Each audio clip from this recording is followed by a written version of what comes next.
Okay, so as we're seeking God and searching the Word really for strategies on how to reach the many lost people around us, we're seeing something that we call the four fields with 5 parts, and I'm just going to take us through this.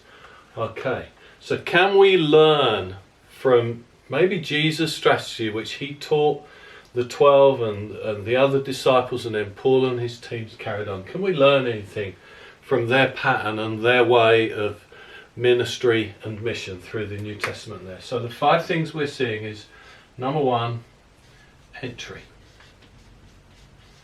Okay, and this really looks at 2 things.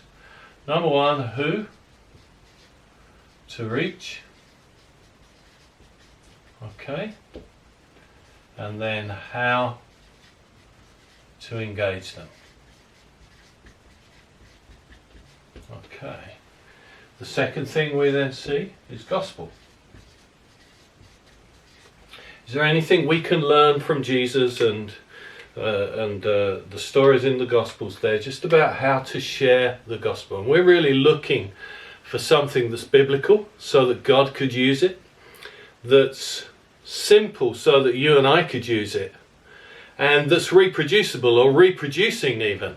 Reproducible so that we could easily pass it on to many disciples so that they could pass it on to others. So that's what we're really looking for with the gospel. And then number 3, as we share the gospel, as we engage people, and as we share the gospel with them, inviting them to follow Jesus, is there a way we see, is there anything we can learn from Jesus about discipleship, about making disciples?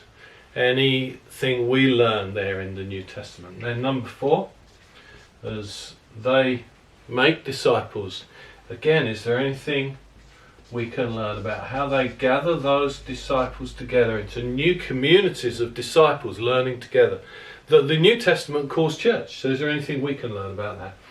And then the 5th part is leaders. Can we learn anything from the life and ministry of Jesus about how to go and reproduce and multiply leaders who might carry on this work?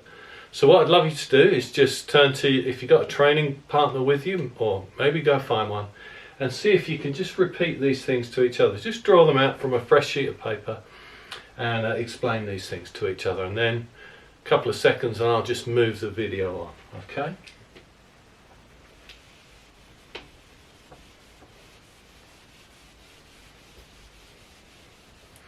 So then what we're going to do is we're going to take those 5 things and we're going to put them into something that we call the 4 fields. So let me just draw this out for us. Okay, just nice and simple.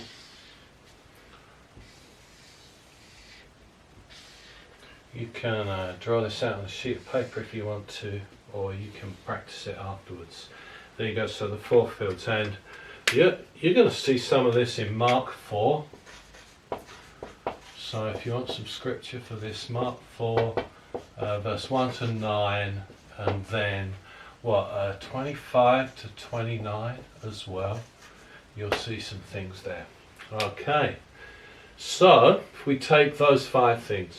So firstly, what we see in the story there is we see Jesus describing this farmer, this worker.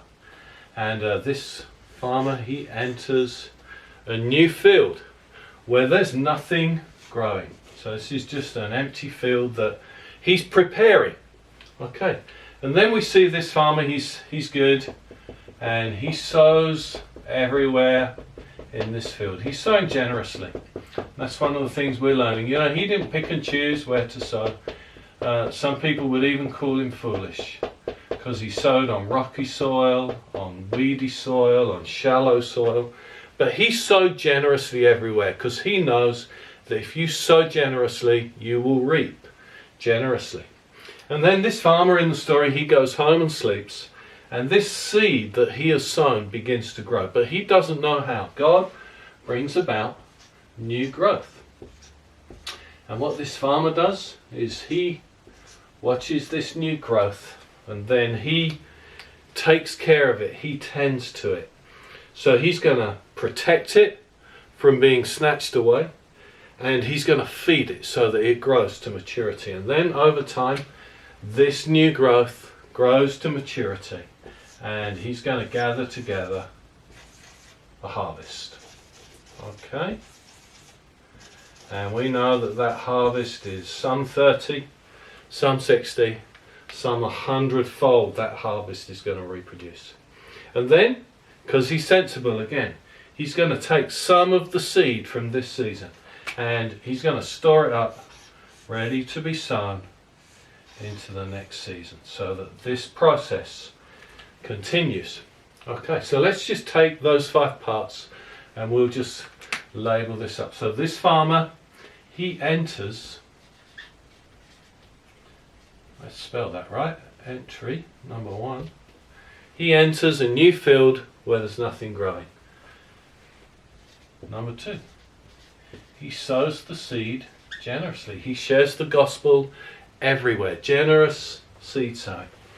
Number 3, he knows, he's just watching for what happens as he sows seed, and then what he knows is he knows how to protect and nurture and help that new seed to grow up to maturity. And then as it grows to maturity, he gathers it together as a harvest, and he's seeing these new disciples gathered together as new churches. But then also he knows how to raise up leaders. So we've got leadership. Okay? And these leaders know how to do the work.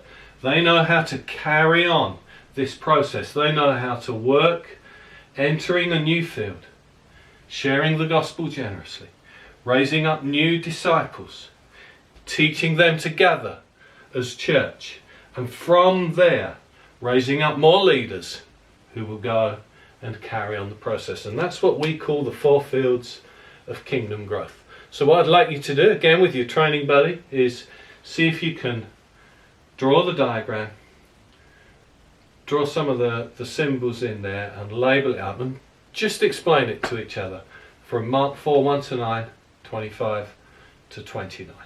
Okay, and we'll come back in another video and do some more. Thanks everyone.